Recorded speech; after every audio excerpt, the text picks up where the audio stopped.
¿Qué tal? Muy buenas tardes. Reciban un cordial saludo de parte del grupo número uno. Nos ha tocado el tema de derecho constitucional ecuatoriano y análisis de la Constitución. Somos los siguientes integrantes que vamos a presentar este seminario. Un breve análisis del tema del derecho constitucional. En el caso del Ecuador, este derecho se rige principalmente por la Constitución del 2008, que es considerado un avance en América Latina en cuanto a derechos y principios. Como tenemos uno, la norma suprema; dos, el bloque constitucional; tres, rigidez constitucional; cuatro, control constitucional; y quinto, que es la participación ciudadana. Buenas tardes, compañeras y profesoras. Yo les voy a hablar sobre la línea del tiempo de las diferentes constituciones en el Ecuador.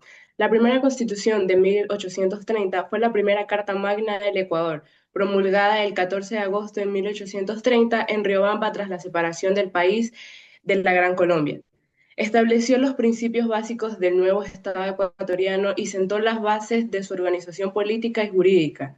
Las garantías que establecía esta Constitución era el derecho a la propiedad privada, igualdad ante la ley de forma limitada, derecho a la libertad personal, derecho a no ser juzgado sin ley previa, prohibición de penas crueles, libertad de expresión limitada y limitaciones en estas garantías. Eran etapas del constitucionalismo ecuatoriano, sus aspectos. La corriente política dominante era conservadora, excepto en breves momentos liberales. La religión oficial era obligatoria y esta era católica, apostólica y romana. El poder centralizado, este poder se centralizaba en el Ejecutivo. Ciudadanía restringida, esta era solamente para hombres mayores de edad, alfabetos y con propiedades. Y el control social tenía una fuerte presencia de la iglesia con la educación, moral, política y vida civil. Muy buenas tardes, compañeros maestros. Voy a hablar de la constitución de estas etapas. Fueron 11. En el año 1830, las características principales fue la primera construcción de poder presidencial fuerte y catolicismo obligatorio. 1835, reforma de intensa mayor equilibrio entre poderes. 1843, Carta de la Esclavitud, presidencia vitalicia para Juan José Flores. 1845, Revolución Marxista, intenta moderar el autoritarismo. Entre 1851 y 1852, intento fallido de federalismo, retornó al centralismo. En 1861, reafirma el rol de la Iglesia en el Estado.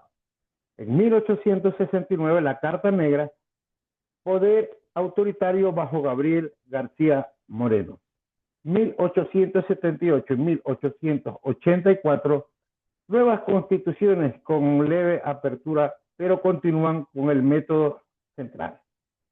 Quiere decir, como una conclusión que quiero realizar, que la elaboración de una constitución no es un evento único, sino un proceso largo y multifacético que busca establecer un marco legal y político legítimo y duradero y ampliamente aceptado. La legitimidad de la constitución depende tanto del contenido como del proceso seguido para su elaboración, destacando la importancia de la participación ciudadana, la deliberación democrática y la implementación efectiva. En síntesis, una constitución es mucho más que un texto legal. Es la expresión de un pacto social que traza la hoja de ruta para la convivencia y el desarrollo de una sociedad, respondiendo a su contexto histórico y aspiraciones colectivas. La clave de su éxito radica en la inclusión, la transparencia y la capacidad de adaptarse a los desafíos futuros, asegurando así su vigencia y relevancia del caso. Asimismo, quisiera hablar de la Constitución de 1869, que es la Carta Negra, otorgaba amplios poderes al presidente. Las características principales fueron la separación de la Iglesia y el Estado.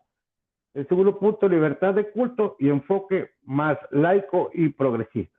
Evolución del derecho, inicio de la Constitución liberal, 1925-1948, constitucionalismo social o influencia de la Revolución Juliana.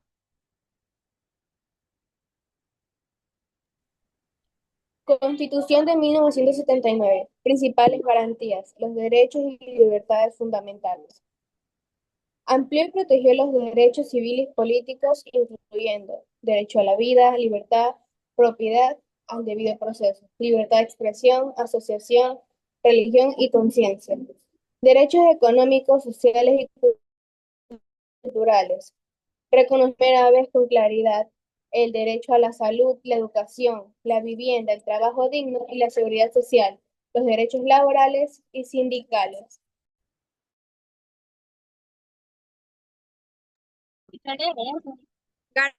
Garantías principales de la Constitución de 1998. La Constitución de 1998 marcó un avance en la protección de los derechos humanos. Introdujo protección de los derechos humanos y fortaleció el sistema judicial al establecer herramientas que los ciudadanos puedan hacer valer sus derechos frente al poder público. Derechos y libertades fundamentales. Amplió y protegió los derechos civiles y políticos, incluyendo derecho a la vida, libertad, propiedad, debido al proceso, libertad de expresión o asociación y religión y conciencia. Reconoció la diversidad étnica y cultural del país. Derecho a conservar sus lenguas, costumbres, formas de organización. Se estableció el deber del Estado al proteger el medio ambiente y desarrolló sustentables como principios.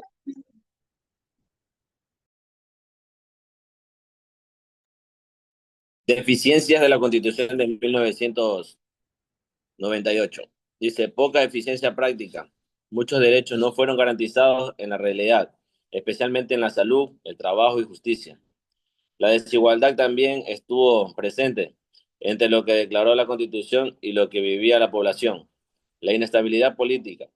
No resolvió los conflictos entre poderes del Estado, no estableció mecanismos de eficiencia de gobernabilidad, lo que facilitó la caída de 3 presidentes entre 1997 y 2005. También tenemos el resumen sobre esta Constitución de 1998. Representó un avance en el reconocimiento de los derechos y en la modernización del Estado ecuatoriano, pero fracasó en garantizar sus aplicaciones prácticas, en dar estabilidad política y crear instituciones fuertes y legítimas. Esto llevó a su reemplazo por la Constitución del 2008, que influjo transformación más profunda en lo social, ambiental, político y cultural.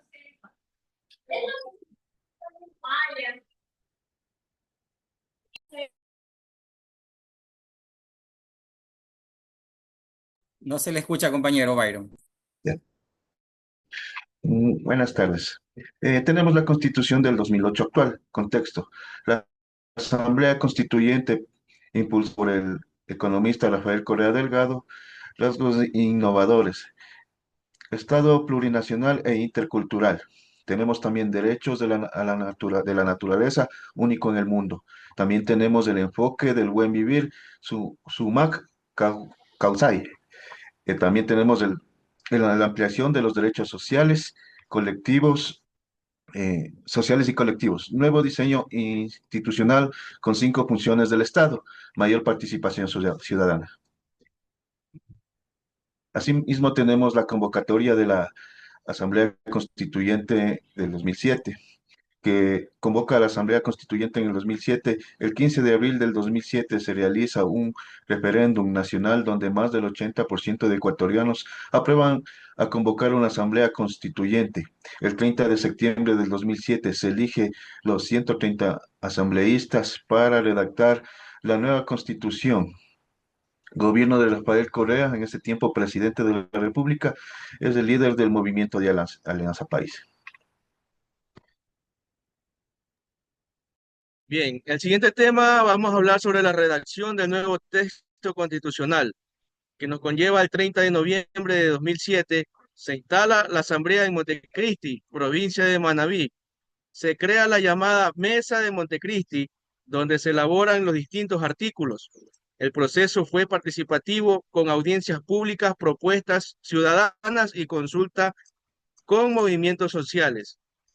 Asimismo, el 24 de julio del 2008 se entrega el proyecto final, que esto se representa oficialmente el texto final de la nueva Constitución, compuesto por 444 artículos, 30 disposiciones transitorias, una disposición derogatoria y una disposición final. Asimismo, nos trasladamos al 2008, que es la actualidad vigente de la Constitución. Se reconoce por ser pionera en derechos de la naturaleza, introducir el concepto del buen vivir, summa caxai, establecer 5 funciones del Estado: ejecutiva, legislativa, judicial, electoral y transparencia y control social.